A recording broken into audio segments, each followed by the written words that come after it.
It's time for Comics and Cocktails with Cliff. I've got David Schlow and Lucas Faucet here, and we're going to talk about their new books after this very important message.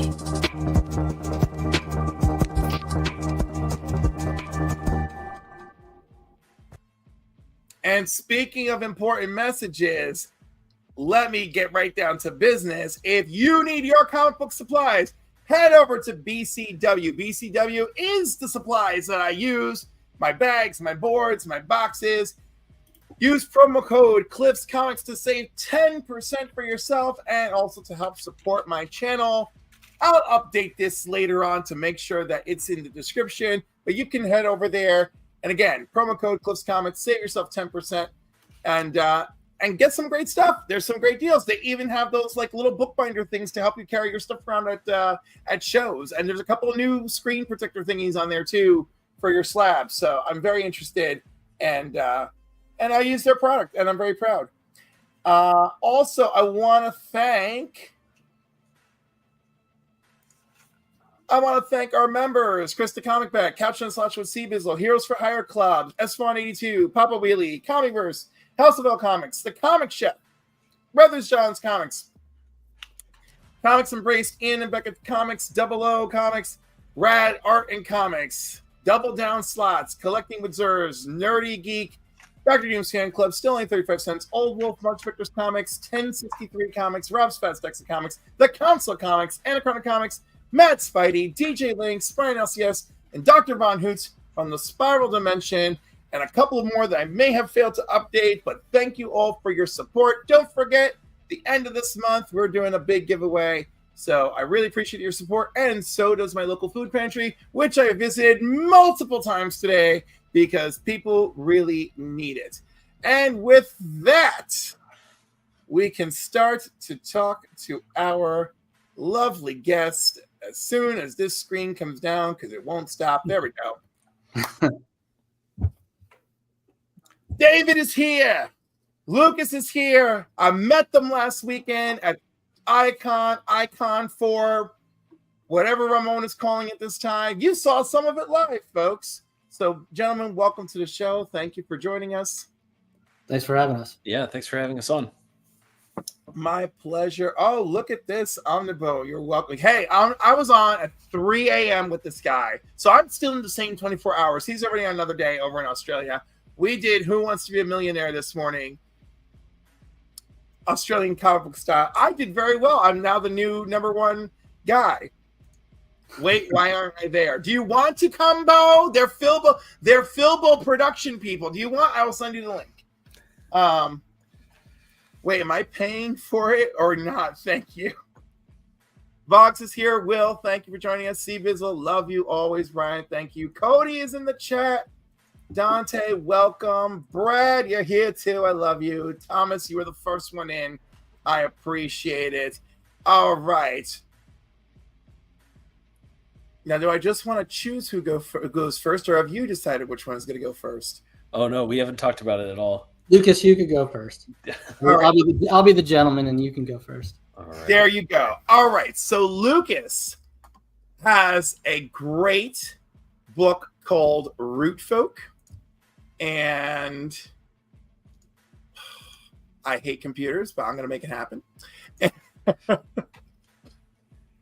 Oh my God. I don't want to go through my whole email, but we're going to go through my whole email. You know what? Let's just do that. I'm not embarrassed by anything. I already put the parental warning. We're good. With great music, I should add. I love that mature content advisory. It's jams. So good. It's so good. So this is the cover that I wanted to have, and I thank you. Right? So awesome. Like, so do you want me to just like scroll through as you let us know about this? Yeah, we can totally do that. So what we're looking at is the variant cover by Baldemar Rivas, which is one of my cover artists, one of my three amazing cover artists. And presented here is sort of the anti-hero of the first arc, and definitely the ostensible villain of the first issue itself. So that's the Outrider right there. He has a full name, but you haven't learned it yet. And what I really wanted to capture with this cover, and that Baltimore knocked out of the park, is that he's always sort of being followed by this demon crow.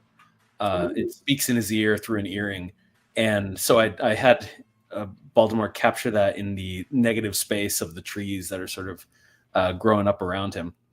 So he's on the hunt for Alva, who's our protagonist, and he's holding one of her arrows there, which is one of the sort of clues that he's following. And I was really glad that Cliff picked up this cover. I know it has appeal. Again, I know the Outrider's hot to some people, and I want to lean into that when I can. I was gonna say, well, as he should be, if he's like a little bit protagonist and a little bit antagonist, and he's your Catwoman. Yeah, he's my Catwoman. Oh, Jay Margolis has gifted 10 memberships. Awesome. And Lady Fantastic's in the house too. All right, Jay Margolis, thank you for the 10 memberships. Let's thank you properly.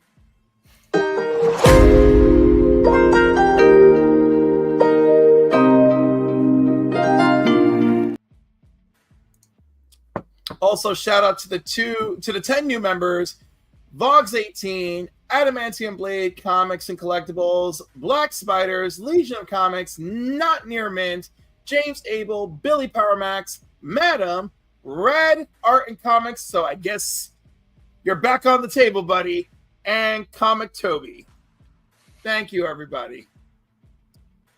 Lady Fantastic, more objectification of male bodies. So while we're on the subject of objectifying male bodies, I'm a big Glenn Powell fan, but I did not recognize that clip. What was that from? That's from his Men's Health magazine interview. I loved this. This is so not comics, but I loved that photo shoot. He's so deeply unserious. Oh my god! It only makes me want him more. Hot guys who are funny or cute guys who are funny are high among my attraction list. Yeah, I get it. Then what they can do with a washing machine, just just knocks it out of the park. That was almost a spit take right there. That's what I aim for. So anyhow, this is a great cover. Not our lead character, but our lead issue 1 antagonist. Yeah. I love this cover. All your covers are great, and I love that you had the special wood frame. I wish I'd taken a picture of it. It is a live stream. I do have one here. I figured I might as well show it off. That's gorgeous. And you could switch it to any version of the cover that you want, and I think that's great. Yep. Now, before we went live, you mentioned your 3D printer in the background, but this is like laser cut, right? Yeah, this is laser cut on maple, and the edges are all different. All of the editions have different woods. This one is walnut. This one is walnut. I love that. And yeah, I think I was telling you that there's a Brazilian heart oak or something that's like my favorite of all time. And a group of my friends where I was a DM dungeon master for them for Dungeons and Dragons for 2 years, they made it for me for my birthday, and I went home and cried. It's still and for a little while I couldn't find it and I was panicked. And I'll remind me to tell you guys when we're not live what my mother thought it was.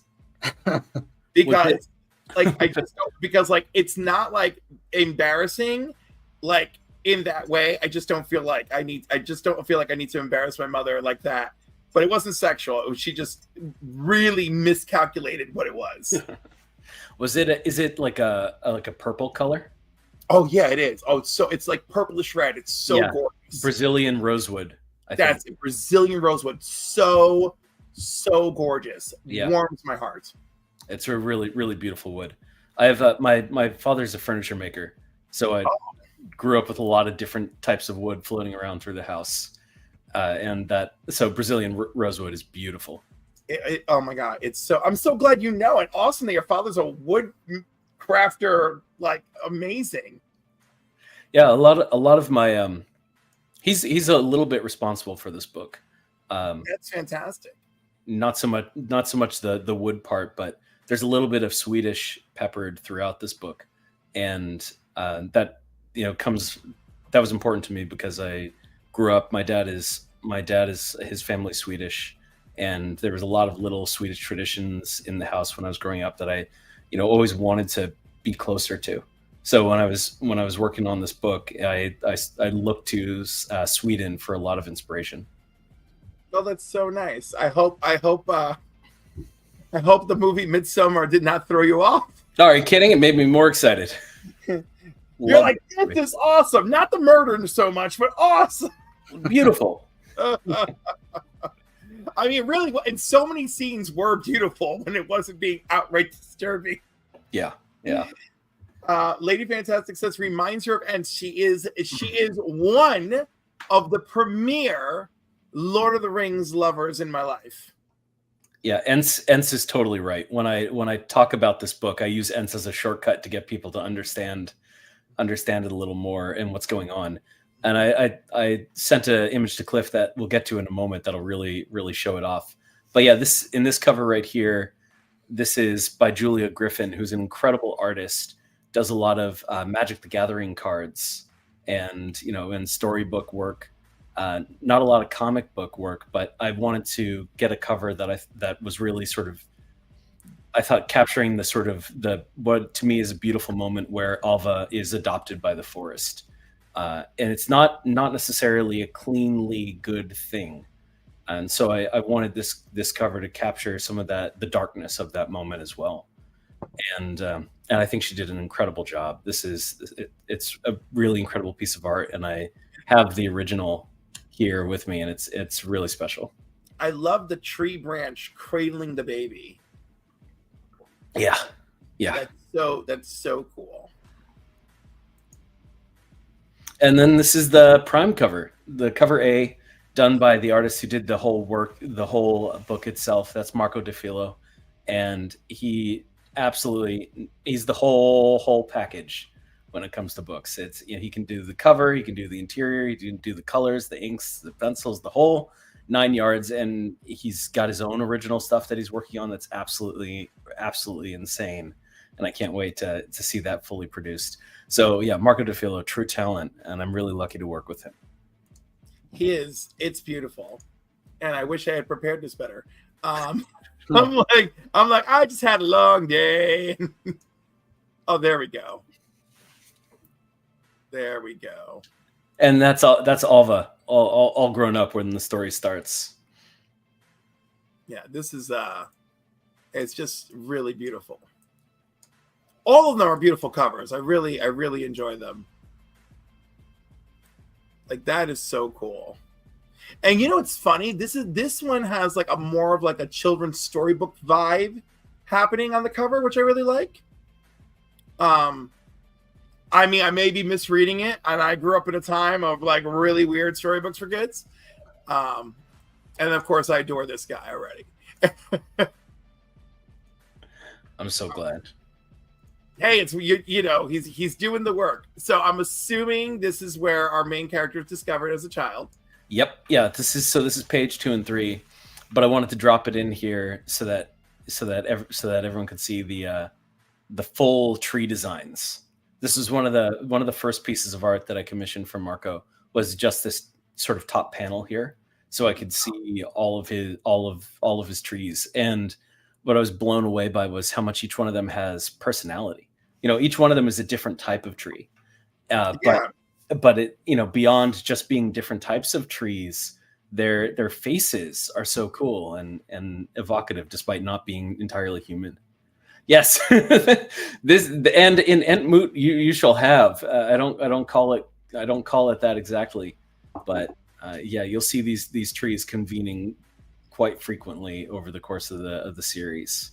They and Alva don't see eye to eye, and that's really where the drama hinges in this first issue. That's so cool, and it's beautiful, and it's so evocative.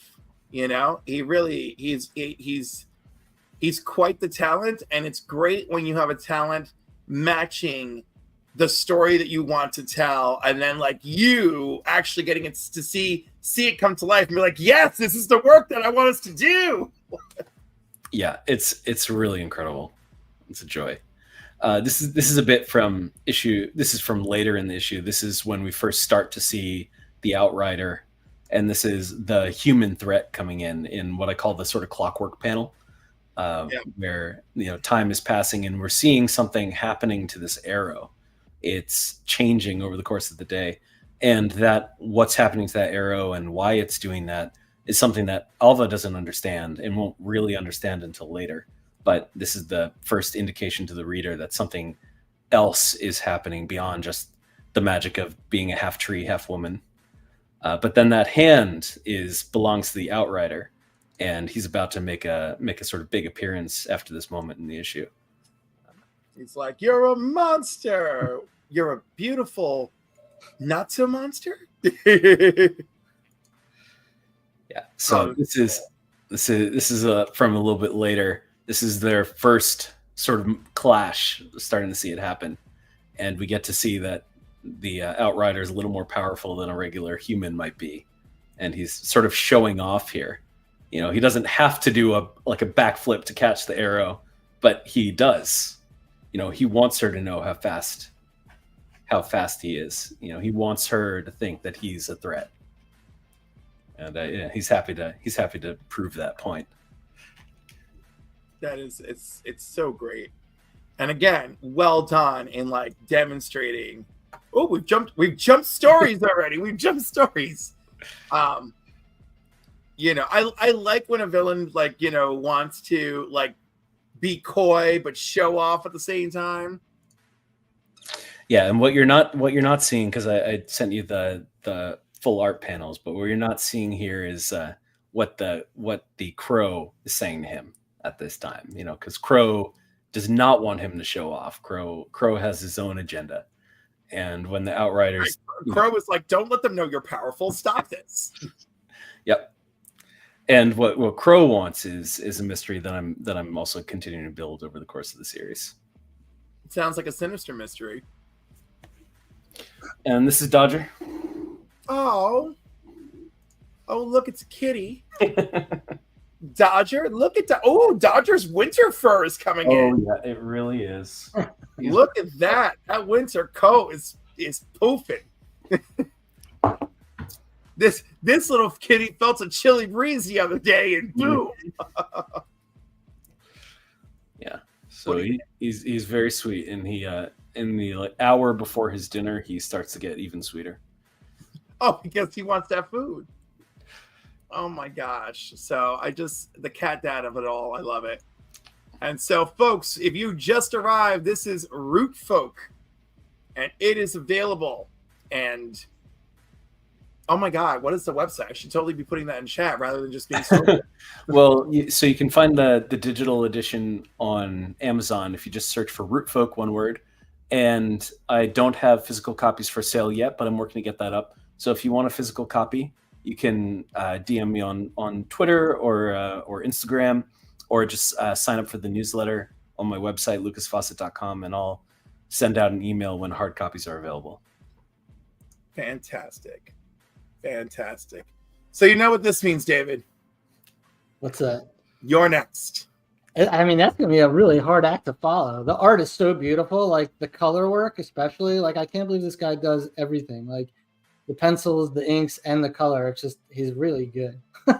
really good. So good. Listen, Lucas did a great job and very lucky in finding a wonderful talent like this. Yeah. All right. But now we've moved into Jackrabbit. Yep. Yeah, quite the different note from the forest to going to the dystopian future, in a way. I'll give you the quick pitch, if that's cool. Of course. Yeah, so the year is 1999, but it's not 1999 as we remember it. This is a 1999 where there's a retro future kind of society. You got the bubble cars, you got the monorails. The Kennedy brothers are still alive. And our man here, Flynn Hawking, is a brilliant robotics engineer who's on the cusp of getting married. And he, he's very untrustworthy. And a lot of that comes from his relationship with his estranged father, who's missing. And so he hasn't spoken to him in months. And as he's about to get married, he goes on this, journey to go find him. And when the father shows up, basically, he pulls back the curtain, and the world that Flynn thinks he's living in, I don't want to do too many spoilers, is not quite the world that Flynn is living in. So that's it without spoiling too much. Nope, that's a great intro. Yeah, so and this is right from the beginning of the series. Yeah, so this is so what also is happening is Flynn is not the only person looking for his father. This is a man named Murphy, who, as the story progresses, is posing as one of Flynn's father's former army buddies. But we find out later he's not exactly telling the truth about who he really is either. But we're not sure whether we should trust him or not. But yeah, he's also looking for Flynn's father. And you're not looking for my father because you're his friend. You're hunting him.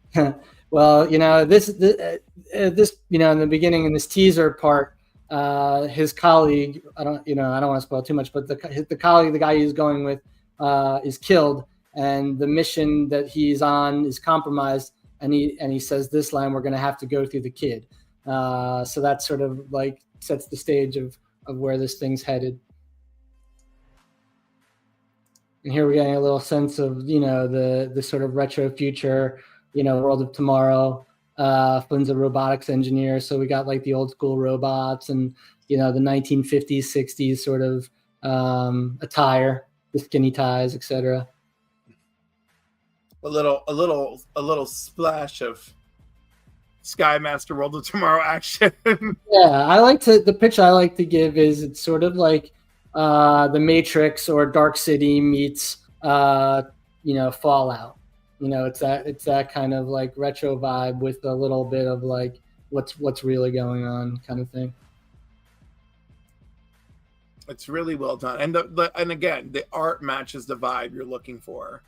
Yeah, it's funny. So this art is done. My first issue is done by a guy named Utku Yavaskava, who's in Lisbon. Fantastic artist. Really, like, storytelling wise is amazing. Like, he nails the panels, just flow, and he nails the story and this sort of like vintage feel. And then, as Flynn sort of, again, I don't want to spoil too much, as Flynn starts to realize what's going on, I have a new artist coming on for book 2. And it becomes this kind of Wizard of Oz kind of moment, and the artist switch will feel really natural. But yeah, I don't want to spoil too much, but hopefully it's intriguing enough. I love this little device here. It reminds me of Skeets from Booster Gold. I don't know Skeet. So Booster Gold, time traveling superhero. He actually came to the past with a bunch of stolen tech to just want to be like a hero of the 20th century, right? He's just Leaguer, right? Yeah. And he brings Skeets. Skeets is his little floating device pal that like basically like fills him in on what's going on, and hey, you should save this plane, and like it'll make you a hero, and also like, you won't disrupt the flow of time by saving these people. Yeah, this is so Flynn's a robotics engineer. This is so in the timeline that he lives in, like, flight of any kind is illegal, and he builds this robot eagle who flies, and that kind of becomes a point of interest in the story as well. But Eagle was kind of based a little bit. He's sort of like, he's the comic relief. He's kind of like, if you've seen the original Clash of the Titans, he's kind of like the owl, Bilbo, or whatever the thing is called, Bubo, that Perseus, like, they built for Perseus. Yes, I love the Clockwork Owl. Love him. Yeah, so he's a little bit of an homage to whatever, Bubo, Bilbo. I forgot the character's name actually. but who actually was probably an homage to R2D2 in the first place. But yeah, that's Eagle.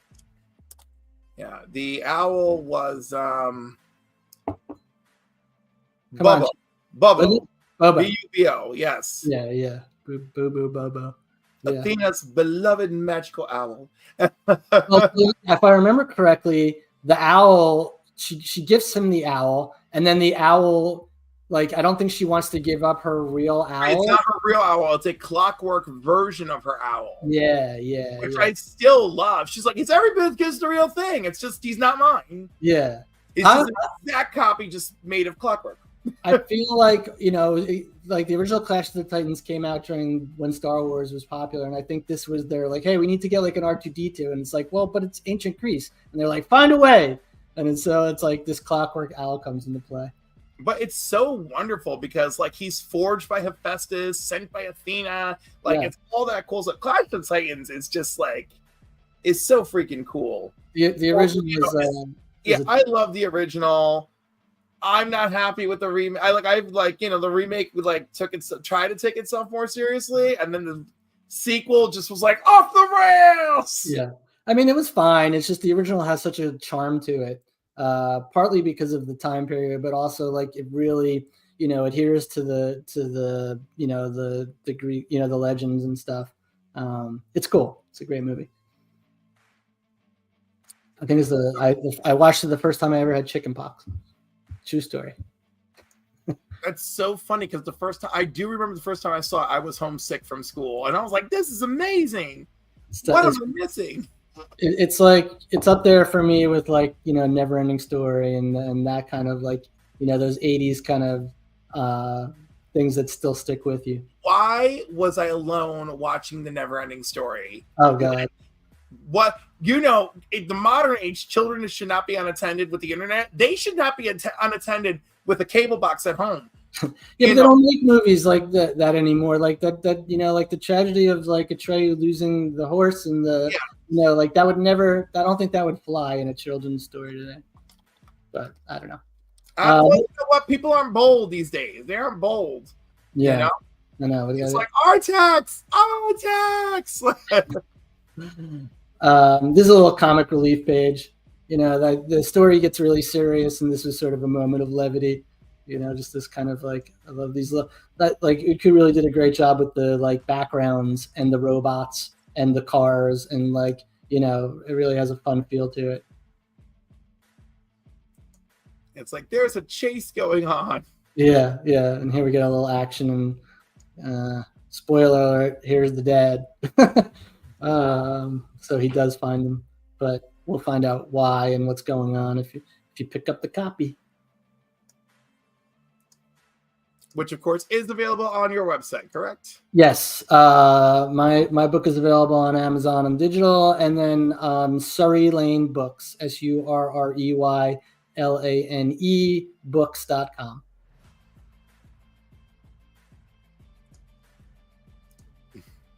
Or haven't watched it. Have you not watched The Never Ending Story, or have you not watched Clash of the Titans? My word. Yeah, you need to remedy that quickly on both accounts. Yes, absolutely. Give me that website one more time. SurreyLane books, BOOKS.com. SurreyLaneBooks.com. All right. Link is in the chat, and I've pinned it to the top. Thank you. You're more than welcome. Hooray. All right, gentlemen, that was lovely. And now it's back to us. So, we've got anything else you wish to pitch before we move on? Other than more cats? Nope. No, I'm out of pitches. I got some dogs, but other than that, I think... Are any of them liable to bust through the door and land on your lap at some point? No, I think I actually just heard him outside, so he's on the loose chasing. I'm upstate, and so we moved from Brooklyn upstate, and he's now in his element. He's one with nature. So you're upstate. I'm upstate. Lucas, are you in the city? I'm in the city. Yeah. Okay. I was gonna say your get up in the background is well done for city folk. Well, I Also- mean, it's built into a closet, and that's the space I had to work with. You did good. You did good. Thank you. God knows. Look- God knows I got real creative with my Accent City. Also, like David's background of slabs, everybody. Like, yeah. just look at that. I have so next to Magneto, there's normally right here. There's normally another banger that I'm saving for that other segment. Okay, very good, very good. I got You the may have- privilege of seeing David's slabs in person just before the con. Listen, man, you absolutely. I think if you have 20 slabs to show off, you're a candidate for a wonderful series called Only Slabs Oh, well, with this Rob Fat Stacks of Comics and Chris the Comic Vet. And it is a wonderful, wonderful series. In fact, tomorrow they're going to have my good friend Izzyverse NYC on at 2:30 p.m. Eastern Standard Time. And there you go. So you gotta have about 20 slabs to talk about. They do giveaways at the midway and the end of the show. You should watch at least one episode to be familiar. But yeah, reach out to Rob's Fat Stacks of Comics on Instagram. Ask to be on the show. All the proceeds from that channel go directly to supporting comics curing cancer. There's 2 tiers of membership. The second tier of membership is collected to support the shipping cost for all the comics won from raffles and auctions and art, of course, during the Comics Curing Cancer weekend that takes place every year. This year, we raised over $65,000, just a little bit over. Great. And look at this. The audience knows you should be there. So, Dave, I'm throwing you out there to reach out to Rob's Fat Stacks. okay. Yeah, I should be okay there. I've been collecting since '83, and so a lot of there's a good portion of my slabs are in my original collection. Some of this I've traded and etc. But yeah, I take a little pride in my comic collection. I'm not gonna lie. That's okay. Those are the stories. Those are the stories that we look forward to. Oh no, what happened to? Well, you know what? This is what happens when things get disorganized. You're just gonna wing it. I'm just gonna wing it. It's been a long day. All right, folks, we're at that point of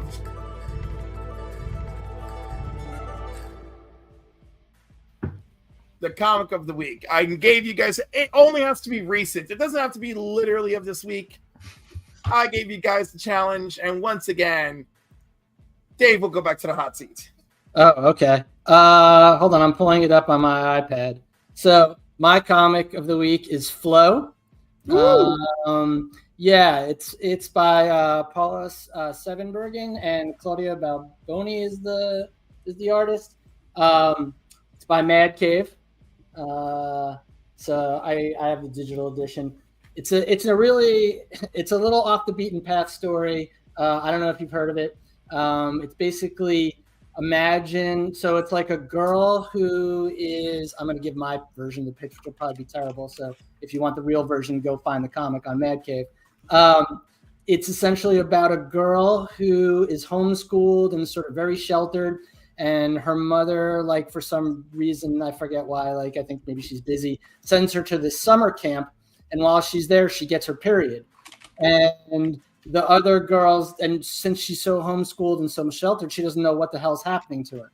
So these other girls decide, the camp counselor basically says, you can't tell her, don't tell her what it is. It's not our place to do that. It's her mother's place. So they end up they make up this story, this kind of bully girl makes up this story that she's cursed. And so in order to essentially get rid of the curse, they have her do all this absurd stuff like eat a raw fish and they basically torture her. And then so now flash forward to present day, and the people that her tormentors are sort of all successful in their relative fields, and they start suddenly weird things start happening to them that they soon, like the one girl starts throwing up fish. Like they start to realize that some of this cursed stuff that's happening to them now is probably related to this torture that they did of this girl in the summer camp. I think I did. Anyway, I love Claudia. I love Claudia's work. Let me see if I can find some of the panels. She's an amazing artist. I definitely plan on using her at some point, whether it's for an alternate cover or some other comic series that I'm going to work on.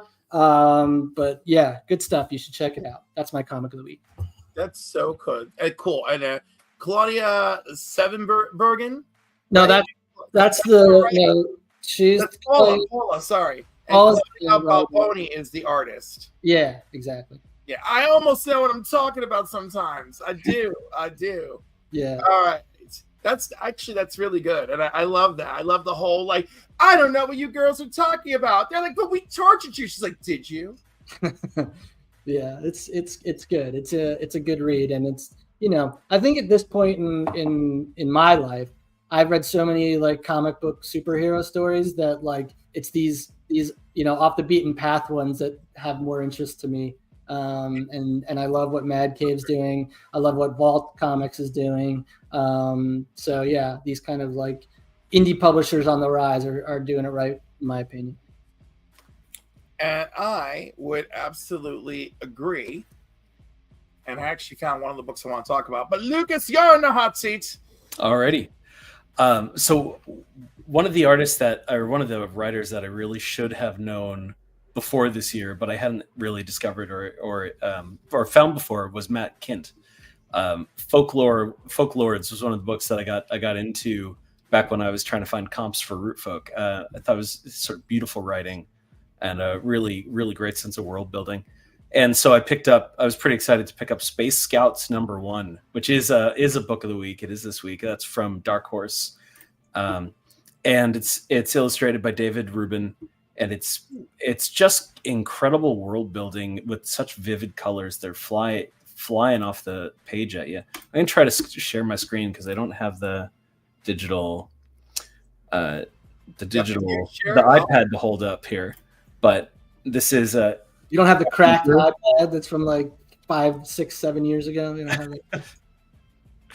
Yeah. So this is Space Scouts, and I just want to quickly run to a couple of my favorite panels from it because I think it's so cool. Where is it? Here we go. Sorry, I'm just gonna skip through, but look at this. Like, first of all, I love a good space train, and here we have it presented in this weird vertical array, and with the colors just sort of going in this gradient as you see all of these different creatures and or aliens, different species, and layers of transportation. It's like first class, second class, like super economy class. Yep. And of course, our hero is right there, coming from economy. You get it right away. And the presentation on it just being stunning. I think like any other book might have done this as as a 2-page splash, but here it's vertical, and that's just the right choice, and it's so good. And then there's even just so much great world building detail. This top panel, I'm gonna move my mouse away so you can see it in full. But like that armadillo donkey insect horse is just, I saw that thing and I went, and my jaw dropped. I had to take a screen grab of it to, put in my scrapbook because it's just beautiful. And you just see that creature for just this one panel in this issue. So This is going to be 3 issues and then it's done. And, I like a good limited series, but I can already tell I'm going to want it to keep going. It's really cool. And the writing beyond the art, the writing is really engaging too. It's got this kind of meta structure, or it's not a meta structure, but it's very aware of the tropes that it's playing with this sort of hero's story. And it's also engaging in this world where media is deeply commercialized. There's a Hunger Games style, like everyone is watching the heroes as they're going, and they're aware of the tropes that they themselves are being forced to play out. I'm like, wow. Also, like, totally not like we're living anything like that right now in the present. No. Yeah. One of the great little plot threads in this first issue is really like streaming for social media, streaming for subscribers, and the hands that are manipulating the characters are all just trying to figure out which of the heroes, which of the various people in this book are going to be the most popular. It's a reality TV show, but conjoined with the internet age. I think it's brilliant. It's a brilliant start. Just remember, if I hit 200 members this month, I'm going to spend 24 hours in a haunted comic book store. I hope find me a haunted comic book store, because that sounds like a blast. Yeah, I'll gladly help you find those 200 members if we can join you. That'd be great. It's only $2.99 for the month. It's wonderful. So did you read that one, Cliff? I actually didn't, but you are the second person to tell me about it this week. So now I'm like, well, now I guess I have to give it a try. Yeah, it's cool. There is no such haunted comic shop, according to Google. I'm really upset about that. I mean, get cracking, Cliff. With a little elbow grease, you could make that haunted comic shop yourself. Oh, honey, it won't end up haunted. Haunted comic stores in America. There's a lot of abandoned comic book stores, unfortunately. I don't know about any haunted ones. Right? Man, boy.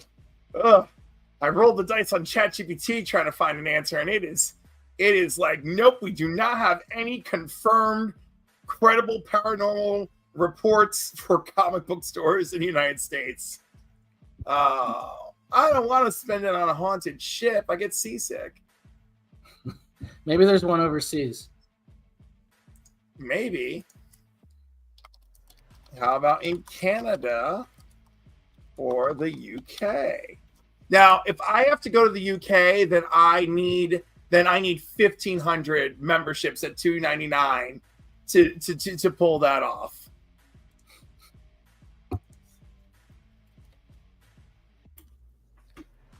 Keep them coming. Keep those subscribers coming. Yeah, let's get you to a haunted shop. Well, I gotta remind people. Like, I gotta get my Comic Strain Cancer tattoo, and like I was trying to get it over with as fast as possible, and then my car broke down. So now that's out of the equation. But I'm like, all right, I gotta get it done before the end of the year. I need to let people know that I'm credible. I'm getting that tattoo. I gotta like have it. Now, probably take a few days off. You meant getting the tattoo done as fast as possible, and I was like, I don't think you want to rush that. I want, because I'm gonna do a live stream of it and all of that. But no, I want to do it because I don't want to chicken out. And like the whole reason I even offered to get a tattoo, if we hit 60,000, the whole reason I even offered is because a few years ago, someone else offered to get a tramp stamp, and it's nowhere to be found. Mm-hmm. Nowhere to be found. Is there a graphic? Go ahead, Lucas. I was just gonna say, you can't make promises on the internet. But that's what I'm saying. I made the promise, so I'm gonna live up to it, even if I actually am not happy about it. Right? You can't go back on a promise, because people will hold you accountable. They will hunt you down if you go back on a promise like that. Yeah, it's true. It is true. So like, oh, this is the wrong image, but like, so all right, you see the upper left corner, the logo for Comic Strain Cancer. Mm-hmm. So that's going on my left shoulder. Or right shoulder. It's going on one of my shoulders. Are you getting the typography as well, or is it just yeah? My buddy is really good at it. He made like a black and white thing. I don't know if we're gonna go past black and white because obviously budget is an issue. But if people want to contribute to the fund to get for me to experience full color while I'm sitting there, hating the world, sure. Do you have any other tattoos?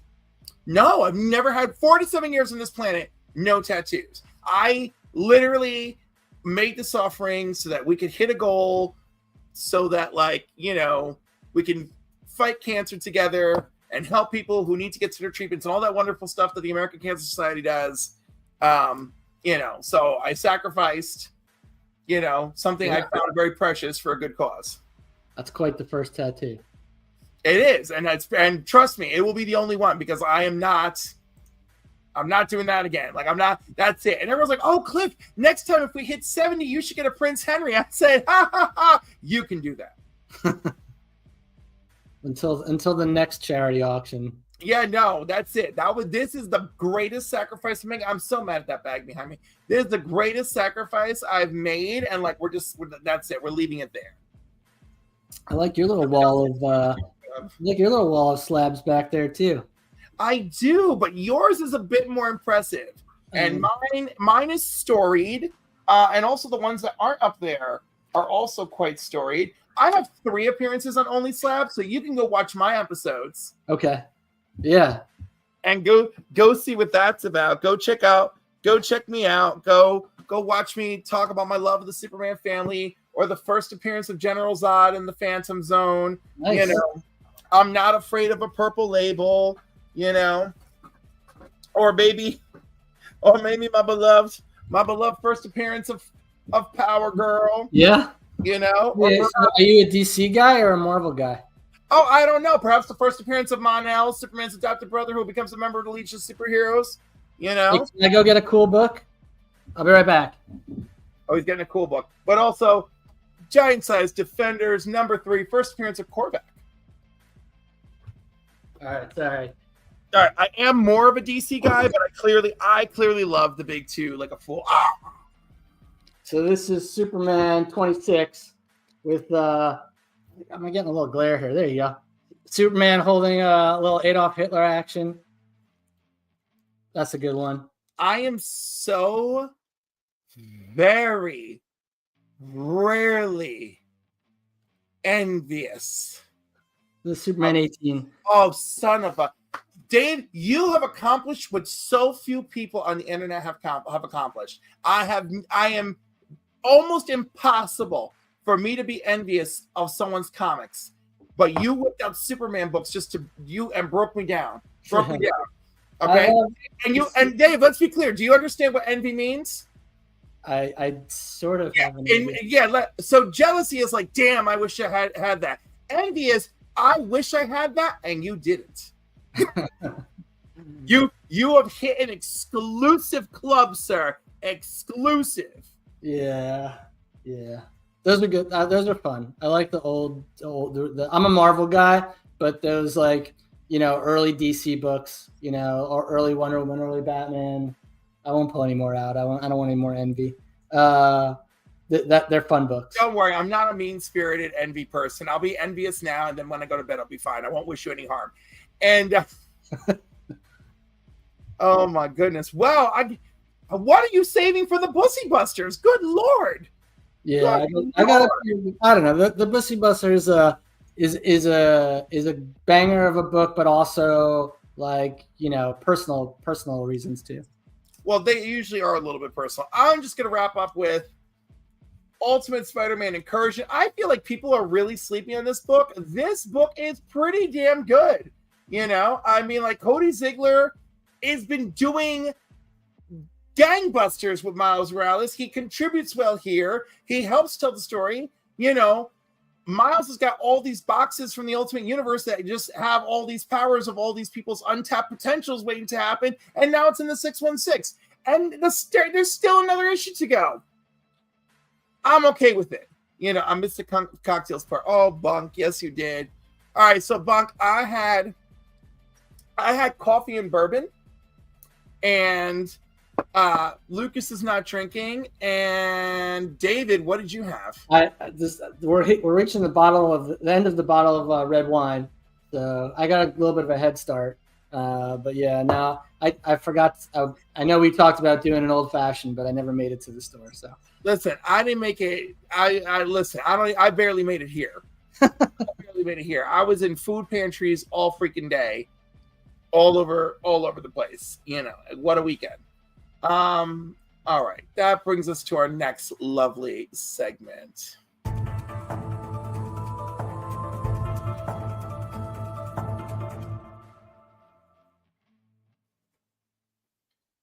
What am I looking? Why am I always looking at the wrong thing? So I don't know if I've talked about this one enough. And of course, I'm going to go first because I'm here. But I picked this up a while ago. It's Marvel Team Up number 65. It's the first appearance of Captain Britain in an American comic, right? But also, it's one of my birthday books. It came out January of 78. So yay. Birthday. Yeah. That's a cool idea. I've never thought about looking up my birthday books. What are your what's your actual day in January? January 1st. Nice date. Nice I'm date. a New Year's baby for sure. And obviously I had to be born because the end of 1978 is when Superman the movie is released in theaters. So yeah, catch that. Lucas, you're going to go next since David was already stealing thunder with Superman comics that are just, drying my balls out. Okay, so I believe when we talked about this, you suggested that it was okay to not do a comic if it was something comic related that I was really excited about. Am I remembering that correctly? Yes. All right. So I'm definitely a bit of a poly nerd, and one of my other areas of interest is Magic the Gathering. Woo! So I was super excited to pick up this set, and I went and sprung for a collector's edition.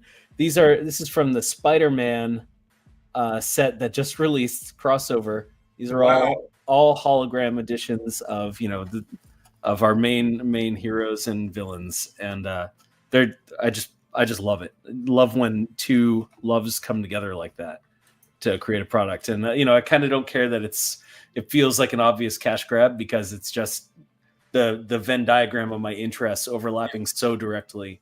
I'm a huge Spider fan. I feel they screwed the pooch because there's certain cards that are great, and then there's and then that's kind of it, and then because I have friends who have boxes online for half price because they want to move the regular boxes, but all the thing you have, all of that stuff, totally different story.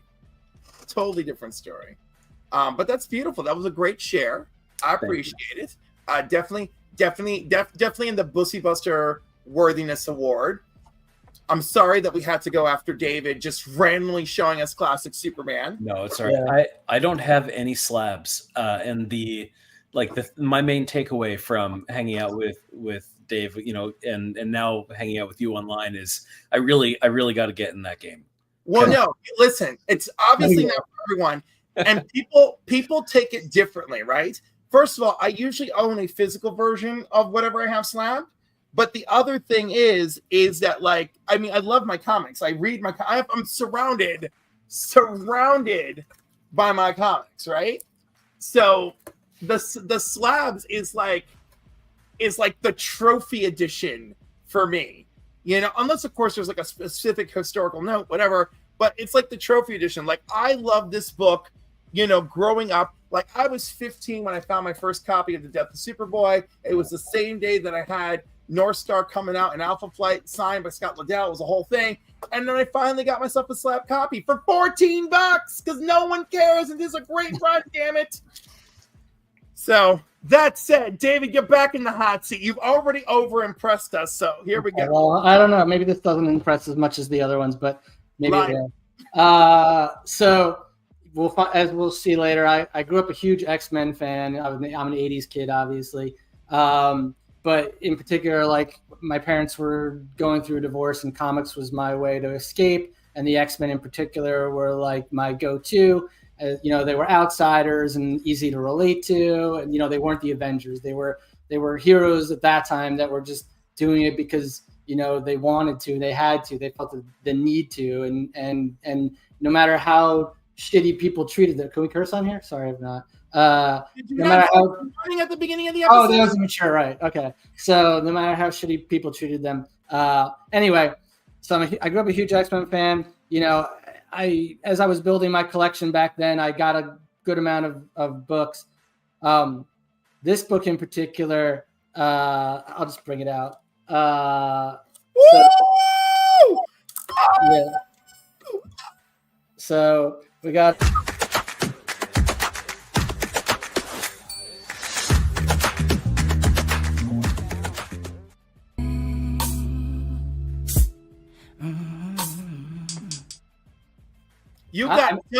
You got double sexiness for whipping out a 9.4. Yeah.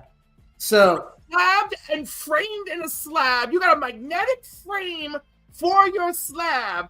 this is a museum grade like protector. I don't know if the company still exists, but you know, so I could display this hopefully without too much sun damage or any sun damage. It's museum grade. Yeah. So this book. It was something I always like coveted, and I never got as a kid. And then so when I started getting back into comics, I had an opportunity to trade a good amount of like my, you know, the equal amount in other books. Like, you know, I traded my first Deadpool appearance, my first Venom, like a bunch of 80s and 90s books to get this bad boy. So yeah, it's and my son is named Logan. So that'll give you an idea how I feel about Wolverine. Yeah. So that's my Bussy Buster. That is so sweet. Lucas, I don't know about you, but I feel like my Bussy was properly violated in this experience. It's pretty incredible. No You're pun in the presence of greatness here. Unfreaking believable. I'm glad that I whipped out. Yeah, and yeah, I feel small for whipping out General Zod's first appearance. I mean, at least now people know what it looks like. No, that's a cool book. I love all those, like, you know, like those old Superman, like first, you know, what's Mr. Mystics or whatever. Like, I love those super old Supermans. Are great, and Superboys. Good stuff. They are among my favorite things. Yeah. Truly. I gotta prepare for the next segment because, you know, I'm throwing off my game because, you know, there's popular Canadians out there, you know, ruling the Friday night vibe. We're gonna be looking over at Cover Price and their beloved reflective. This week's reflective is November of 2024, so that's gonna be fun for me.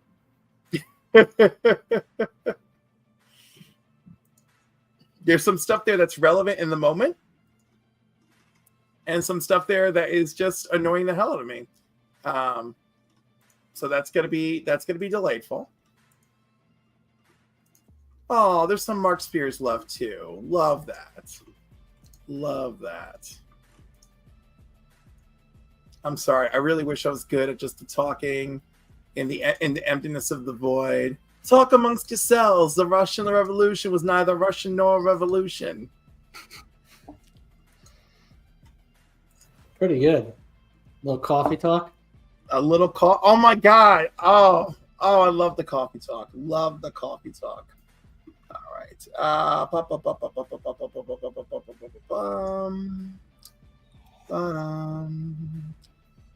All right. My favorite mini game.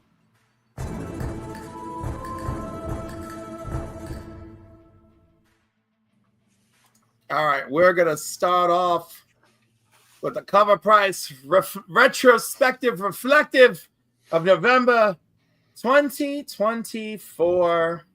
And at the number 10 spot is Predator #1. Oh, wow.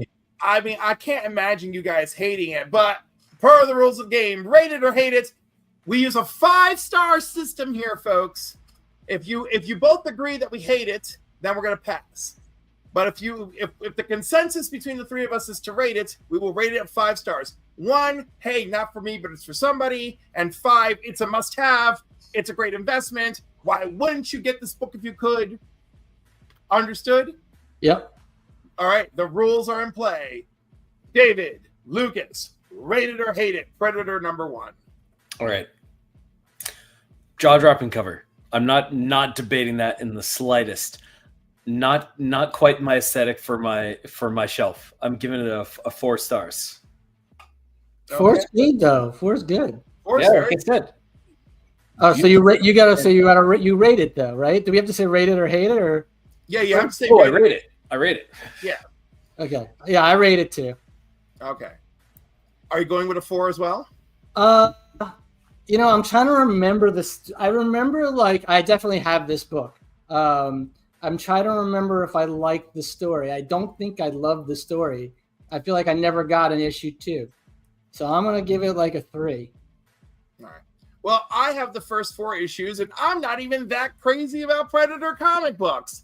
I am also going with a 4. I feel like it's really strong. I don't think everybody must have this in their collection, but I feel like it's a strong contender for being in a lot of collections. Look at Black Spiders. I'll fight a predator. Right on it. I am really excited for that movie. Yeah, and again, the fact that this a year ago this surfaced because of the talk of the movie, and I'm sure it resurfaced recently because of the movie. And speaking of resurfacing because of media, at number 9 we have Wonder Man #1 from Marvel 1991. Rate it or hate it, gentlemen. I'm gonna hate it. You're gonna hate it, Lucas. Are you gonna hate it? Oh, yeah, I'm gonna hate it. All right, pass on Wonder Man. Next up, Absolute Batman #1, Javier Fernandez, 3rd printing, Akira Homage 2024 New York Comic Con edition from the Comic Corner. Rate it or hate it? I'll rate it. Lucas? Yeah, I rate it. All right, let's hear it. All right, so I'm looking at it, and I think maybe I'm crazy. I think $114 is a crime here. This is an awesome cover. I saw it and my face just melted. It's a 5. It's a 5 for me. A 5. Wow. Yeah. I'm gonna go out and get it. Well, you're gonna spend $114 on a graded 9.8, No. or you're gonna buy the I'm not gonna do that. like we discussed, I'm not getting it. He's like, I'm not gonna do that tonight. I feel like the Akira thing is kind of played. For me, I like a good homage cover. I like Absolute Batman. This is not a cover for me per se. I'm gonna go with a 2. Okay. But I like it. I like Absolute Batman. I like the black and white. I just feel like the Akira thing's played. Welcome, Brother John. And don't worry, you came for the best part. Actually, that's not true. The beginning is awesome, and we get to hear all about their great books. So no, I'm wrong. All right, go do catch on the rewind. I am a Absolute Batman hater, but I appreciate the cover. And remarkably, since you're forcing me into a role of I too am going with a 2. It's cool. There's supposed to only be 2,000 copies. So yeah, not necessarily my cup of tea. Definitely not a niche market for this. So yeah, a 2. Yeah. Maybe a 3, but I'm not going that high because I'm a little bit of a bitch. All right, next up at number 7, it's Mark Spears Monsters #1, 2nd printing, Trick or Treat edition. Starting with Lucas, rate it or hate it? I'm gonna rate it. Yeah, I'll rate it too. Okay, let's begin. Yeah, I definitely had some hesitation here. So I didn't read this book, so I don't have any. I don't know what it's like on the inside. That's gonna be so. I don't have any. You have no insight whatsoever as to what this is. There's something in the composition that it took me a while to get, and to really get across, to really actually understand what I was looking at and what I was meant to really be focusing on. I think it is a very fun cover, though. I'm putting it at 2 stars. Okay. Yeah, they're. I mean, like, all right, hype aside, right? Like for the Mark Spears Monsters run, like the books themselves. Like, are we rating the cover, or what are we like? Are we rating? You're rating it to the best of your ability. I mean, I think this is one of those books that, like, it has a vibe and like people love it, and $103 is not a bank buster for like a 9.8. So I think it's funny. I think it's a good nod. I love the trick-or-treating of the creatures. I'll go I mean, I really like the art style. I'm gonna go 4 on this, actually. Actually, no, I'm gonna go 3. I don't think I'll go 3. All right. Well, y'all will think I'm crazy, but I like the cover, and I love Mark Spears, and it's actually a good story. These classic, iconic monsters are roaming the world, each with either unified or separate agendas. There's even a few brand new, unique characters like Hexy in the mix. Who we don't even meet right away. I am actually going to the 4, and God bless Mark Spears, because he is one of the most beautiful, humble people ever. And I'm so on the digital art style, but he's amazing. Wait, by the way, we passed it over, but would you have rated or hated the Wonder Man? I'm curious. I would have rated it. You would have rated it. Okay. I would have rated it because that's part of my childhood. I collected that series when I was a kid. Yeah. Okay. All right. Next up, this one's basically a fan favorite. All right. At number 6, it's Venom Lethal Protector number 1. Do we rate it or hate it? Oh, is it me first? No, actually, I'm going to give David first. Oh. Okay. I hate this. I hate it. He hates it. Lucas. Oh, we're divided. I rate it. I rate it too. Let's rate it. David, you go first. I felt like back in the day, I hated this cover. Like, who's the art? Is this Bag? No, yeah, it's Bagley. Yeah, Bagley. Like, I was never a big Bagley fan. Like, I think he's sorry, I'm gonna get in trouble for this. I think he's a little overrated. Are you okay? I think that this book came out at a time where, like, they were over hyping Venom and like doing like prismatic covers on everything, and this was just a cash grab. Like, the story's terrible. I'm gonna give it a 1. Okay. I have multiple copies of this cover like an idiot, and I think I even have 1 graded. You're not an idiot. You're just a hypocrite. Go ahead. Yeah. Well, I mean, it's from back in the day. Actually, I don't think I had it slabbed, but I do have a couple copies of this book. 1. Lucas. Okay. So this is a cover that is actually kind of important to me, because I remember when I first came across it thinking it was just so antithetical to my interests as a comic book reader. I was not a Venom fan. I've found his whole thing a bit disgusting. I did not need it. I did not need an anti-hero with a tongue that long. It was just not on my list of interests. But this is a cover that haunted me. I just kept thinking about it. And it actually wound up growing a little bit inside my mind, a little bit like a symbiote. And now I look back at this cover and I'm like, this was effective. This was extraordinarily effective. And so I give it a 5. Wow.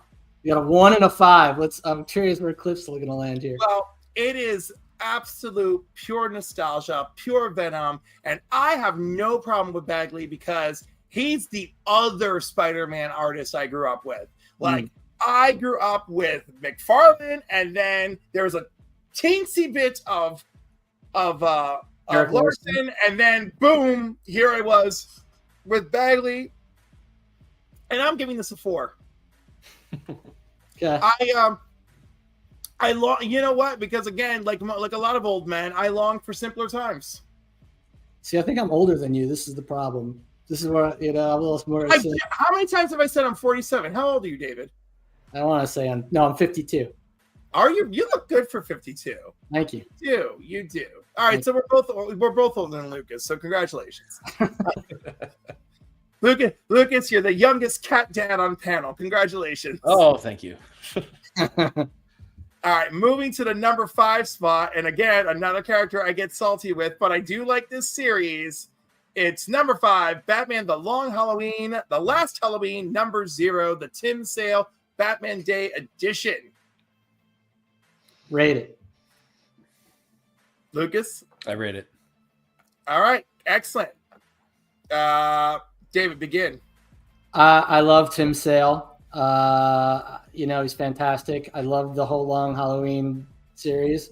I mean, for me, like, I don't know this Batman Day Edition version, whatever, but I love, the story is fantastic, and it's one of the better Batman stories, I think, in the last, I don't know, 20 years, 25. Well, how old is this book now? I guess this particular story, The Last Halloween, okay, was initiated.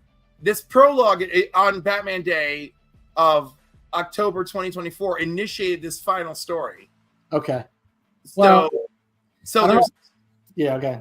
Anyhow, it's like a whole. Basically, there's remnants of Tim Sale's art, and then of course we have new talent finishing the story with Jeff Loeb. Yeah, I mean, I don't know. Can I give it a 4 just based on I love all the whole series like of these books and like the stories are great. I can't remember if I've actually read this one or not. You probably haven't because it's pretty new. I'm gonna give it a 4 though. Excellent, Lucas. I'm gonna give this one a 3. I think the best, and that's primarily because the best part of this cover is being covered by the typeface. I love the Bat Halloween, the Bat logo, the Bat pumpkin, the Batkin, yes. the pump bat. I don't know what we're calling it, but Batkin. Okay, it's so clever. It's just so clever, and the fact that they've slapped the logo over it, it drives me nuts. But serious points to the cover artist or whoever came up with that. It's pretty cool. And again, I mean, they did use Tim Sale's art. I am also going to give it a 3 because I like that this is like an end cap for this tale. Jeff Loeb's writing as of late has just not been knocking things out of the park. I still like this better than Hush 2, which I think is one of the most abysmal things I've picked up. Outside of Dark Crisis. So like I have things that I hate. But yeah, no, it's nice. It's a good cover. I think there's a foil out there with an unobstructed view of the Bat logo pumpkin. Oh, is it just the pumpkin itself on a black, or that's the old one, right? That's the old one. Yeah, but anyhow, I'm gonna have to dig for it. But you guys should remember, Batman Day is always in October. I'm gonna go get this book. I haven't read it, and I want to read it now. You should, and the series is almost over, so you'll get it collected too. Mm-hmm. Oh, here we go. At number 4, we're back to Absolute Batman number 1. The Nick Dragotta second printing 1 in 25. Rate it or hate it? I'll rate it. Okay. Yeah, I'll rate it as well. And I'm sorry, Cliff. I know you would have taken us the other way. Oh, I don't know. I know you're not a big fan of the Batman carrying a giant axe on his chest. Oh no, I'm really not with it. I'm just like does Scott Snyder know that he's writing a wildly satirical Batman story?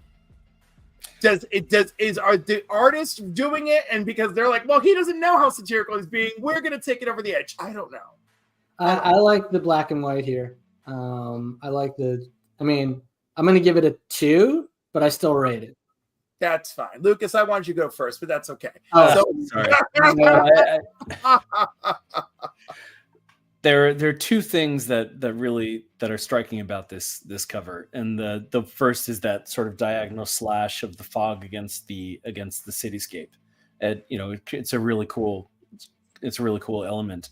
And then the second thing is Batman's thighs, which look like they themselves could each be a superhero in this world. Yeah. And it's not any Batman we've seen before, and you got to give it. I feel like you got to give it points for that. if nothing else. I'm going to give it a 2. Okay. I feel like a 1's coming on. Yeah, a 1 is coming on. Number 3. The world of Absolute continues with Absolute Wonder Woman number 1. It's the A cover, folks. Lucas, you're going first. Rate it or hate it? Easy, rate it. David, rate it or hate it? I haven't read any of the Absolute Wonder Woman, so I can't. I mean, I'll rate it just on the cover art alone. That I like. Correct answer. All right, we're rating it. Lucas, go first. All right, I love this book. I love this book from top to bottom. Beautiful, beautiful interiors. Some of the like most clever paneling that I've read in the last year, I think. I'm over the moon actually on Absolute Wonder Woman. So, and this is not my favorite cover that they've done in the series, but the book as a whole, especially this first issue, was wonderful. I'm giving it 4 stars. Excellent. David, I don't know if I could rate it properly because I haven't read the story. I mean, the Absolute line is obviously doing gangbusters. I don't, I'll give it. I'll go with whatever you guys. I'll go with the consensus. I don't have a rating for this. that's great because I agree with every single word that Lucas said about this book, and I too give it a 4. So David also gives it a 4. 4 across the board, everybody. Good job. Next up, It's the Absolute David, one. Next up, David will be back in first place again. It's Absolute Batman number 1, second printing. Nick Dragotta, go.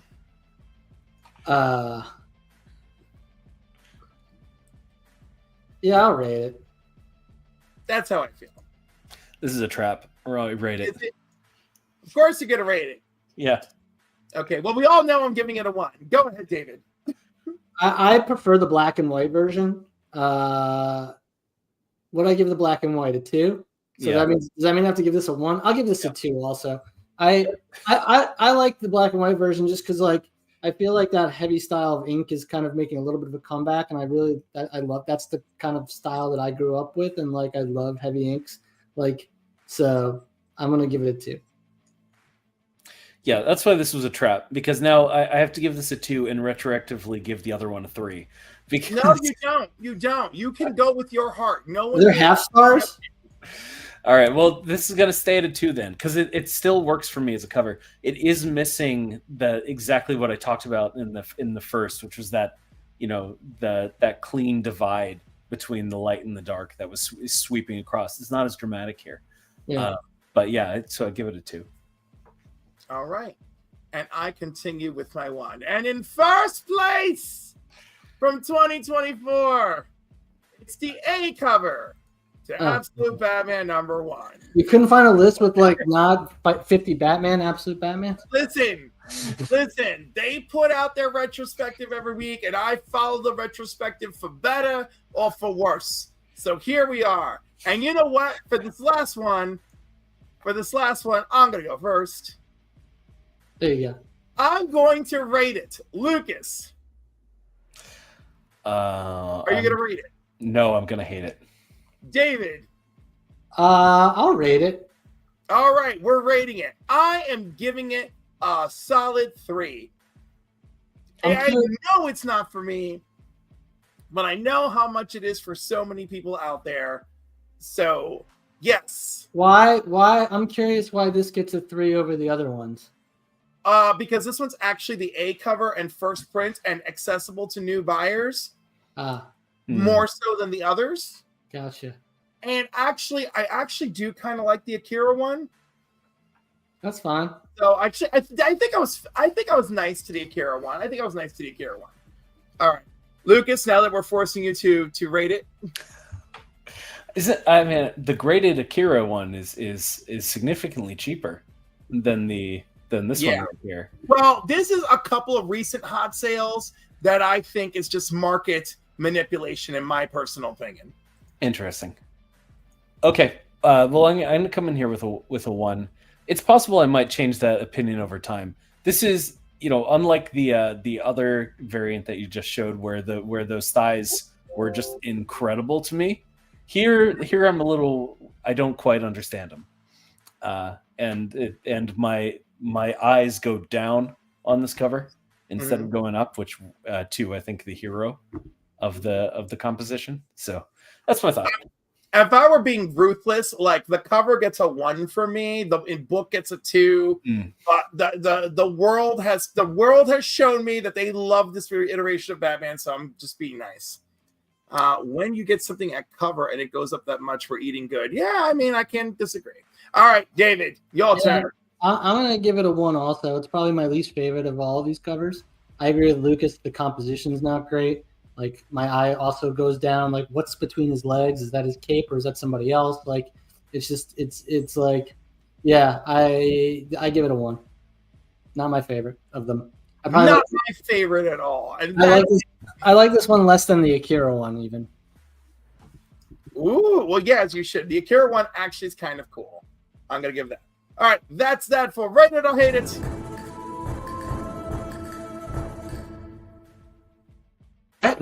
That was woo. Yes, it is. That's a lot of pressure. All right, it's time for our final segment. Lucas, you're gonna go first because David clearly is in like he's clearly like in Quesada's home, like with like an antique comic book collection, and like I'd just be doing you dirty by having you go second. So we're gonna go first with you for the 5-finger shuffle.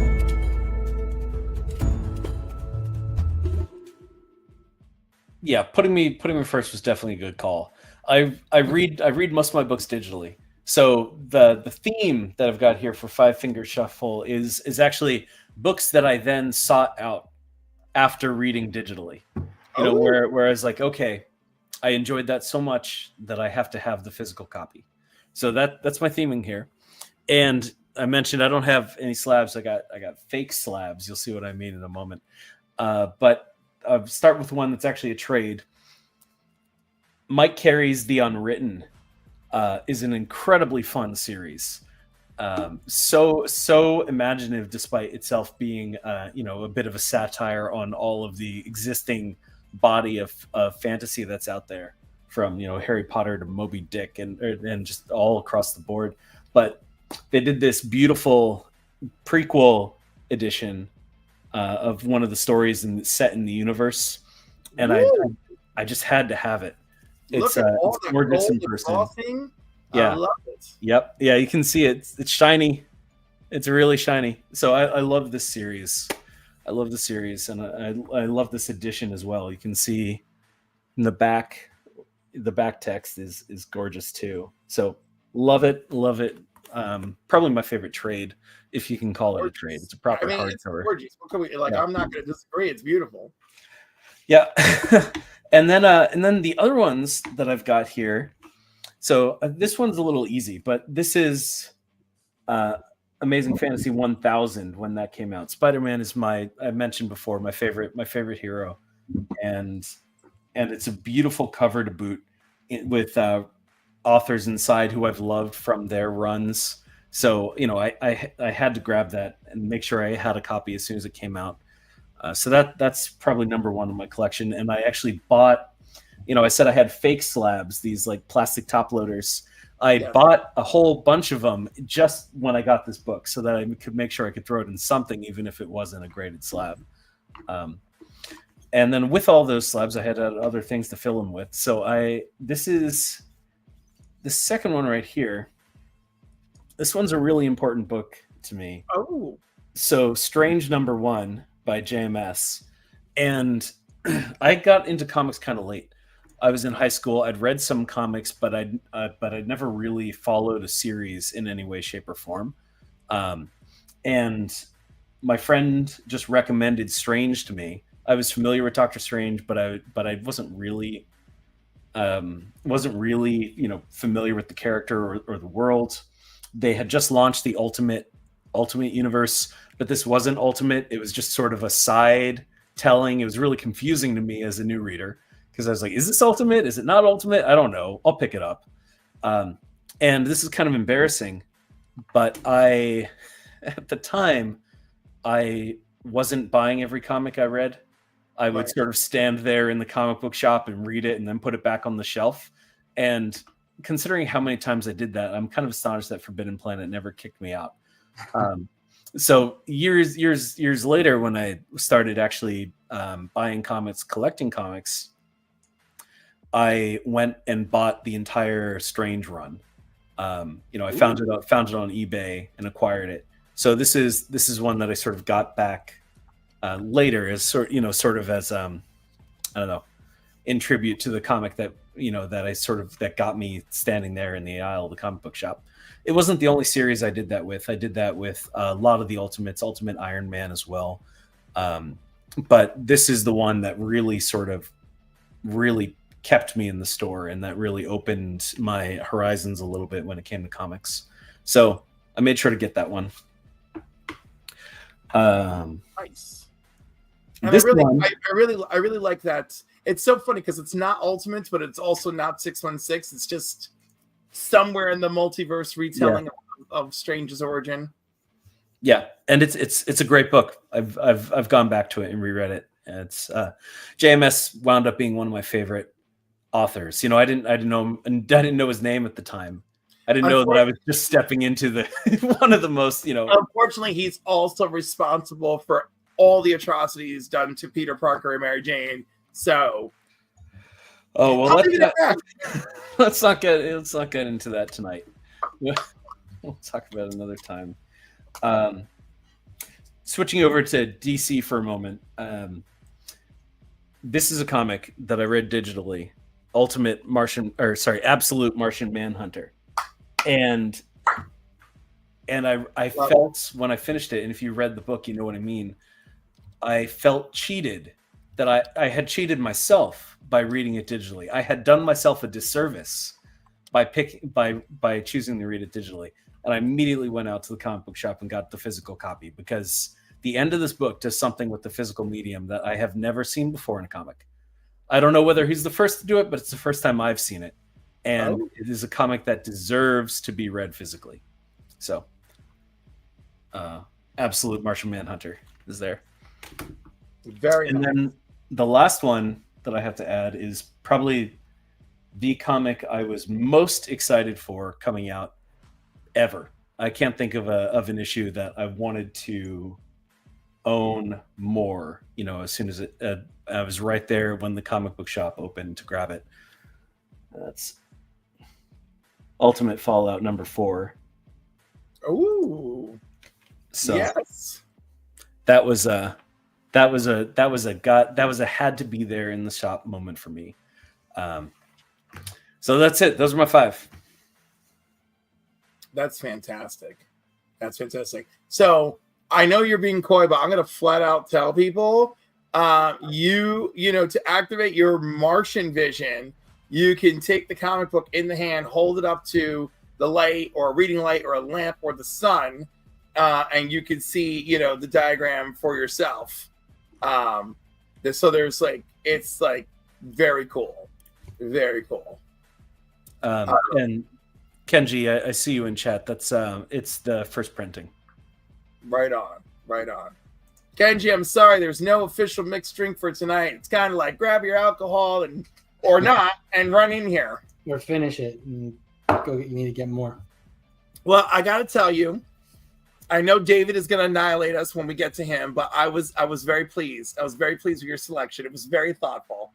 Very thoughtful. All right, David, you know the rules. Yeah, I don't mind. Sounds cool. Books, theme of your choice. Blow us out of the water. No, I think I already. I think I was a little. I blew my load a little too quickly, as they say. So you guys know X-Men. I already talked about how important X-Men were to me growing up. In particular, Chris Claremont has been a huge sort of influence on my writing, and it was hard for me to find. I wanted to do probably my top 5 X-Men covers. I couldn't do that, so I ended up doing my favorite run, which is my top. I did my top 5 favorite John Byrne, Chris Claremont covers. So that's what we have going on. Top 5 Chris Claremont, John Byrne covers. So we'll start out with They're not all slabbed, by the way. I do have some lost. So X-Men 109. So this is the first appearance of Guardian. So this book is important to me in particular because this is the first book that I ever spent more money than cover price on. I was a huge X-Men fan. I was paying like, 65 cents or whatever books were back then. And this was hanging on the wall. And I'm like, oh man, $20 is a lot.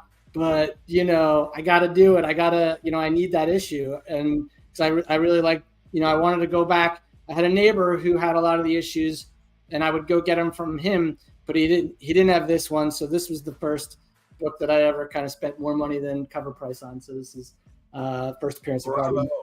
X-Men 109. Okay, moving on. We have X-Men 111, which is just Arcade is like one of my favorite villains, just totally like underrated, like definitely a villain of his time. But I love this cover of him kind of being like this, what's the word I'm thinking of when they put the like freak circus thing. He's got all the X-Men, like showman, got Wolverine is the Savage and, Nightcrawler, Man or Monster, like, Colossus, this like strongman thing. Just what a dope cover. So I love that one. It is a classic X-Men cover. It is. Yeah. These are all going to be classics. Again, they're all from the John Byrne, Chris Claremont run because I didn't know what else to do. So now Wolverine fights alone. Oh, in a 9.6. Okay, so we have X-Men 133, first solo Wolverine cover, first Wolverine solo X-Men cover. His first solo like little story. I'm sorry, this needs a moment.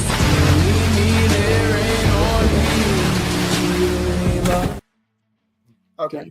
I love the Hellfire storyline, obviously, and just him whooping ass on the cover. Just what a classic John Byrne Wolverine too. Just so awesome. Love this cover. Okay, so that was number 3, or number 3, number 4. I don't know which way we're going. Are we counting backwards?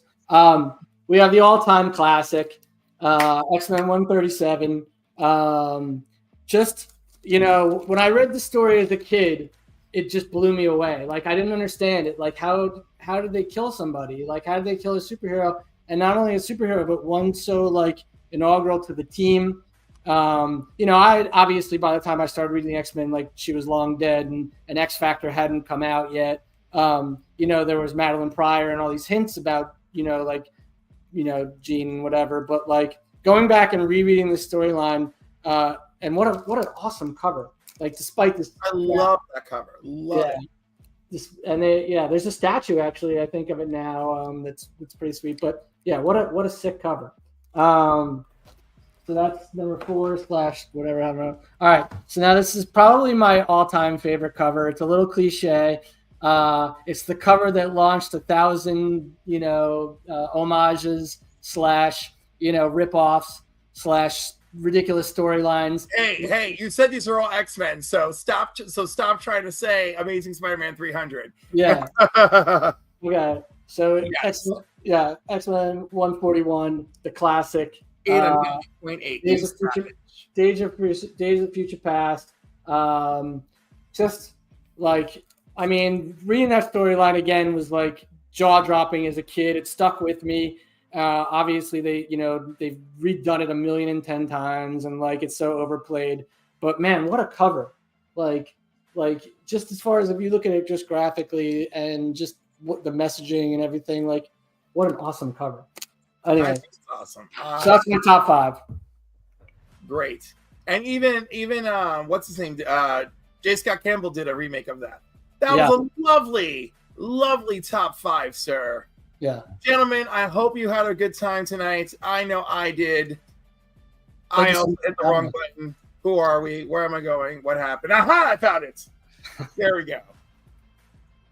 We're back, folks. We're back. All right. I hope you had a great time. I know I had a great time. Don't forget, I have a big giveaway coming up this month. I'm gonna have to make a video to be like, hey, giveaway this month for members, blah blah blah. And I gotta ship out a lot of comics during cancer stuff because I'm surrounded by it. And I just gotta get my life together in general.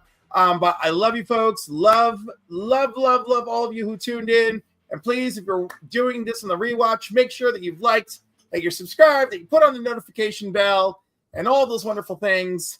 And hopefully I'll have the live stream tattoo action happening soon. Guys, thank you again so much for being here. Do not forget to go look for Root Folk and for Jackrabbit. God darn it. Yes, and Jackrabbit. At least your link is pinned to the top of the chat. Lucas Faucet, you can find him on Instagram, especially if you want a physical copy of Root Folk. Guys, thank you again so much for being here. Watchers, I love you, and read your comics. Until next time.